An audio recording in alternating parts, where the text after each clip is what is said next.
Welcome, welcome, welcome, everyone, to the Women's Empower Network. I am so excited you're here. I'm so excited to have Shannon with us today. Thank you for being here, Shannon. Thank you for having me. Yeah, this is great. It is. So, if you would, so we can get to know you a little bit, can we know a little bit about your background and what got you involved in what you're doing today? Oh, well, thank you for having me. I'm really honored to be here today with you. Such a beautiful person, and I enjoy sharing space and resonance with, high vibe people. So that's amazing. Getting together with other people is really a big goal of mine that are that are vibing up there and helping take this world to a better place. And one of the reasons that is, I went through life myself with some illness. I'm a regenerative healthcare practitioner now. And so that's a holistic path to health. We believe that you can regenerate the cells from the cellular level given the correct environment. So, making that environment in ourselves, whether it's our mind or physically, or environment around us, is really important. We really get to the root cause. But the reason that I found this space that I'm working from now is because I was not well for much of my life. And I was told, oh, you're okay. There's nothing wrong with you. You got growing pains or whatever. I found out when I was like 40, like, why do I still have growing pains from when I was 7? So, you know, but really my own journey is part of it, but the biggest part is that I had many family members that were ill and I was watching them suffer, and I really just didn't resonate with how they were being cared for, the choices that they had. And so I would look for other choices for them along the way. And I lost my parents about 3 years ago. And sometimes I get a little upset, but it was within a 6 month period of time. And really knowing that it was based on their choices. They didn't have to leave this earth that early, and it was really based on the life that they led, which can be really hard. And especially if you go, if I could just go back, and it's like, well, you don't know, they might still make the same choices. But I had many family members that I even just was holding in my arms, swinging, singing "Sweet Chariot" to them to take them home as they passed that bridge. And it was really tough because I loved these people, and, I'm selfish. I don't want them to be gone. I'm sorry from my life or my family's life, or I have children. I don't want them to not have their grandparents and great grandparents. So, or aunts and uncles or whatever it might be. So really, you know, looking for better paths. And so I was looking at maybe doing functional medicine, or really I was resonating with food. I felt like food was a really huge component. So nutrition, and partly because, so there's a functional nutritionist is really what I was going for. And I went to my doctors and I would say, hey, I'd like to get some better nutrition. Can you send me to a nutritionist? Or whatever the word that they're called is for that, dietitian. And they were telling me, no, they really don't know as much as you do. They're not taught what you've already learned. And I thought that was kind of crazy, like, what? I'm not like I've been in health. I was in eye health for over 20 years. But I didn't feel like I knew anything about nutrition. And so for the doctors to tell me that what I was telling them was great and they wanted to help me, and they were really had signed off to give people drugs. I mean, they really just signed a contract with their states to say, hey, yeah, I'm going to deal these drugs. So I was really disheartened and felt deflated, like, oh my gosh, there's nothing. What if they don't know? Who knows? We think the doctors know everything. So I just said, okay, no, I'm just going to keep trying. And I found a naturopath, and I went to functional medicine, and they were like all about root cause. And I kept thinking, I don't feel like this is still the root cause. And so when I came across regenerative health, it was just so enlightening to me. And I knew immediately this was the thing. Like, this was the thing. And I find myself, when I'm talking to people about what I do, the first thing I start talking about is our soil health and how our plants that we're eating can be better, and how that can change our health, and how our air quality and our water quality and our clothing choices and our detergent choices, all of these things that are not inside of us are totally available for us to change. And so I help people change their epigenetics. DNA in our life from our lineage brings things forward. However, it's really those epigenetics that make those things in the DNA that maybe are dis-ease be brought out. So, all the time that maybe I had these knee pains because I was growing at age 40, right? I figured out was, oh, I got amalgams in my teeth at that time, and they put fluoride in the water, and glyphosate came onto the scene on our crops, and they changed the way they were and they started GMOing all these foods. And then we were eating more processed food and more sugars and less real foods. And we were eating out and not eating at a table with our family. We were going to our electronic devices and not having that interaction and that resonance with our family unit. And so the family unit has kind of fallen away. So all these things are really root causes. And so that's what we look at when we're dealing with regenerative health. And I just resonated with it so much that I had to take that path and did. So now I'm a regenerative health practitioner. I'm so glad to have a place, a clinic to work out of. And, I do one-on-ones with people all over the world. I'll be working with cohorts soon. I'm working on building my platform for that right now, and some other programs that'll be coming along the way. But I'm just really enjoying helping people cognitively, energy wise.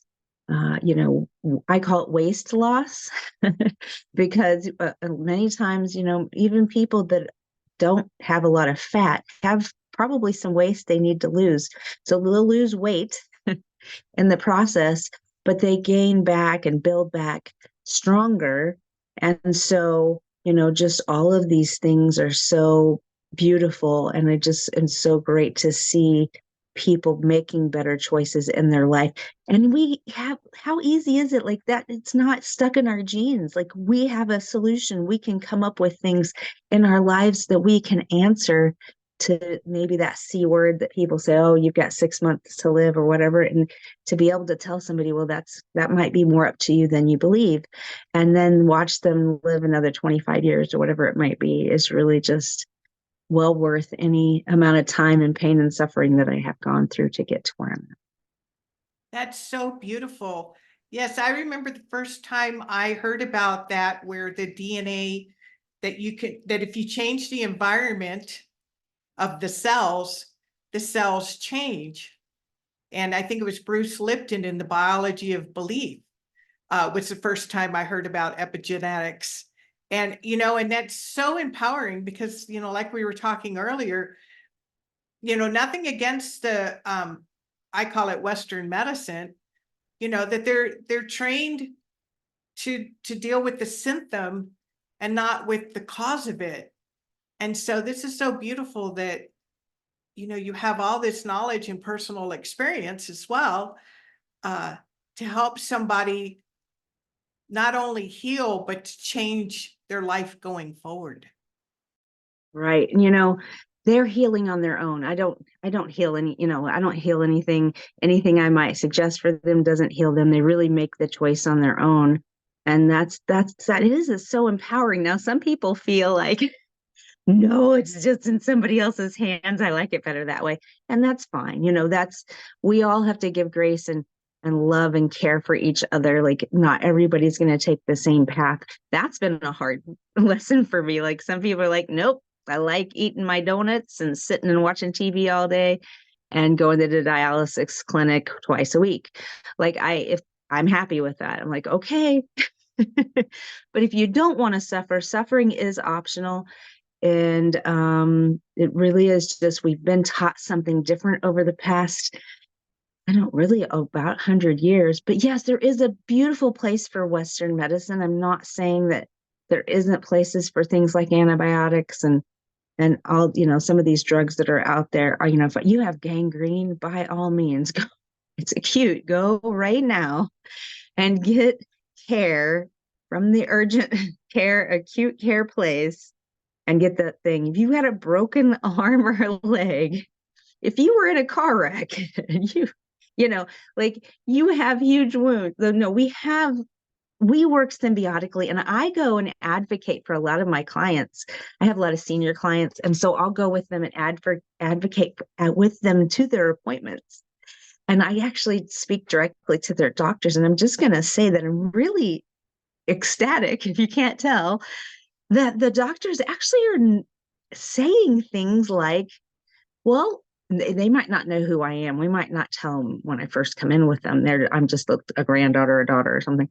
And they'll tell the patient, oh, well, have you thought about changing your diet? Let's look at doing this and maybe do some physical therapy or movement, or, like, I'm like, yay. They're not just going straight to that RX pad. And so I'm watching this change in front of my eyes. And where I live in Kansas City, there is a teaching hospital called KU Med. And so I see a lot of that with these doctors coming through there because they're learning new ways. So that's beautiful. Yes, because my experience in the past had just been the RX pad, and the pressure of them having to see X number of patients, they don't really have the time to really delve into what's going on with them. So, it's kind of a double-edged sword for them. It is. However, I think they're falling in the same boat as me. I'll cry again. How many patients do you have to lose before you realize that what you're doing is making them sick or sicker? I think that they can no longer live with that. They've taken an oath, and now they're seeing, that that and the youth coming in has seen it. Definitely, they'll see it immediately, like what's happening. Like, this person's been on this drug for this amount of time, or they went on this drug and this happened. Immediately, I was watching people's kidneys fail from taking an anesthetic consistently in surgery. And so that, decent anesthetic, I won't name the drug because that's not appropriate, but I was like, oh, but it wasn't just that factor that caused those kidneys to fail. It was the straw that broke the camel's back. But working in eye health, getting the eye surgery, it's a simple surgery. It takes 15 minutes, right? The people aren't even knocked out fully. It's just a drug that makes you not remember. So, but watching people's kidneys failing after taking that, and maybe I saw some things that they were taking in their food. I started asking questions. I saw things they were taking in that were similar, maybe a drink that's dark, that bubbles. That I was correlating to this. And really, from what I'm watching, if you want to make a lot of money right now, put your money in dialysis clinics, because people have fatty livers and they're getting put on high protein diets, which makes that kidneys even have a harder struggle. So the creatine and all the different things that are going on are shutting these kidneys down because of these high protein diets and just the things that we're eating and sedentary lifestyle, of course. And then being in fight or flight, just like thinking about, oh my gosh, I'm in traffic, or I need to be somewhere, I'm late because I am so busy. And we just think we're supposed to be so busy all the time, and we're just not taking time for ourselves and loving ourselves enough. I've been very guilty of that myself, especially when the winter months come around. Yes, that, you're speaking to my heart. I mean, I've been there, and I watched my husband, when I watched him make certain decisions, I knew what they meant, and it was just going to be a matter of time. So I'm really passionate about this in my own life. It's not my focus, but I've done a lot of studying around how to heal myself and looking at the root cause, and then looking at what foods I'm eating or not eating, exercising, not exercising. We do have so much power, don't we, to change the course? Isn't it? It's so beautiful. And how grateful just being grateful alone. If you're just grateful, I have a flower sack dress, whatever, like just being grateful. A lot of people on here might not even know what that means. But, just being grateful for the things that we have, no matter what that is. If you can become resonant with that, it's amazing the things that you're able to manifest in your life. Because if you start thinking about the things that you want as being here now, as though it's happening, just like writing a paper, when you're using action words, your paper has more meaning. It's like really gets your attention more because it's happening, right? So whenever you resonate with the things, then they're happening now. Like I am feeling the resonance of being, a millionaire. And there's nothing wrong with money, and money flows to me freely so that I can help myself and others. And, and I'm going to help my community by having this money and be able to, create a community center and make sure that kids at the school have the best food and they're not just eating, sugar cereal bars for breakfast. This is a big thing for me. Is we feed our children multicolored cereal bars for breakfast, and then we wonder why they're ADD. They're falling asleep before lunch. And, I mean, literally, we have research that shows that the sugar is going to do that. And then the color red 40, dyed number 40 alone is going to create, there's other colors are going to do different things, but create them not to be able to focus and pay attention. And then we tell them to sit down in a chair and be quiet. I know it's really crazy. So we were talking before, and you were talking about that you have a program called 60 Soft. Could you tell us Yeah. about that? Yeah, it's so fun. So I was doing the 75 hard, and I know Reverend, you said that you weren't familiar with it, but some of your viewers probably are. And it's a pretty difficult task. But this gentleman created the 75 hard to go 75 days in a row doing certain habits of movement and mindful, like reading things to bring yourself up, nonfiction book type reading, and taking a selfie and doing a diet that didn't have sugar and alcohol and wasn't real specific. So I was doing that, and everybody was like, they were like, yeah, let's, that's great that you're doing that. And some people were like, hey, I'm doing it with you. And other people are like, yeah, there's no way. I had so many people going, all power to you. I love you. You're great. I'm going to watch you. I'm going to follow you. But I'm not even going to think about trying to do that. That's too hard. 2 45-minute movement sections, they call them workouts. One has to be outdoors. Well, this was in the winter. And I'm in Kansas City, so you never know. It could be 80, could be 0 or below, like -30 for that Kansas City Chiefs game. But anyway, so I fell and hurt myself going up some stairs. Anyway, really funny story. And I said, okay, wait a minute. I have all these people that really they are interested in what I'm doing, and they would want to do something, but they just can't do that. I didn't mention, if you don't get all those tasks done during the day, you got to start over on day 1. So then there's your whole 75 days started over again. And, the whole idea is that you do this and you're going to have created a habit now that is not going to go away. It's going to be part of you. So I said, you know what I'm going to do? I'm going to create something that a lot of people can do. So I have created something called the 60 Soft. And so it sounds soft, but still for a lot of people, this is not an easy task. So it's 30 minutes of movement, read 5 pages in a nonfiction book. We're going to do some breath work, mindfulness, and take a selfie.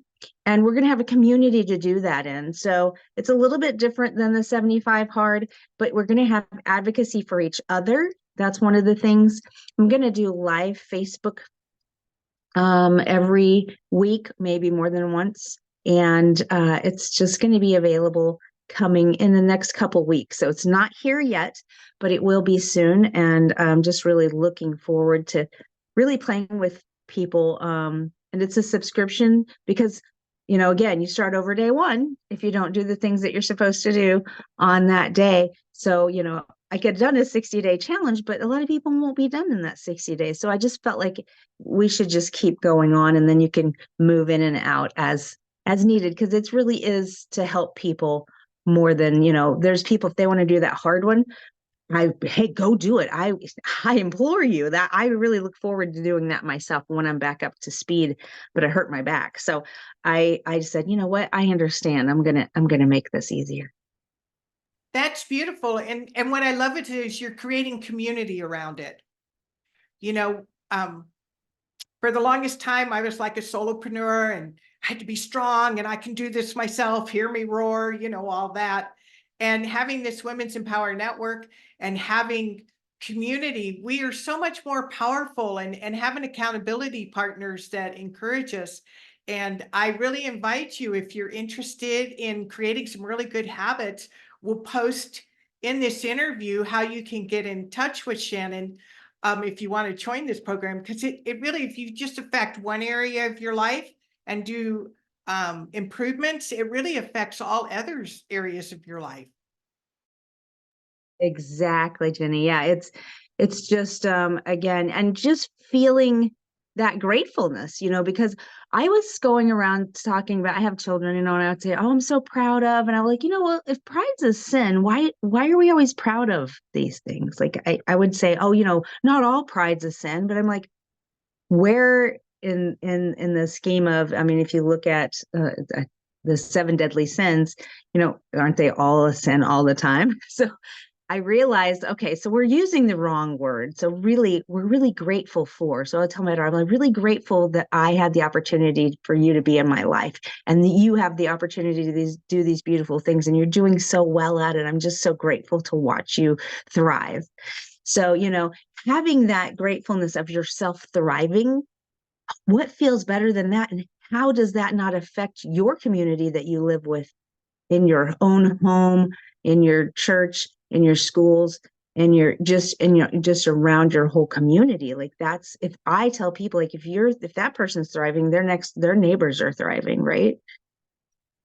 And if you're thriving, I always think about whatever you experience, you tend to pay that forward. So if you're experiencing gratitude, then you share gratitude.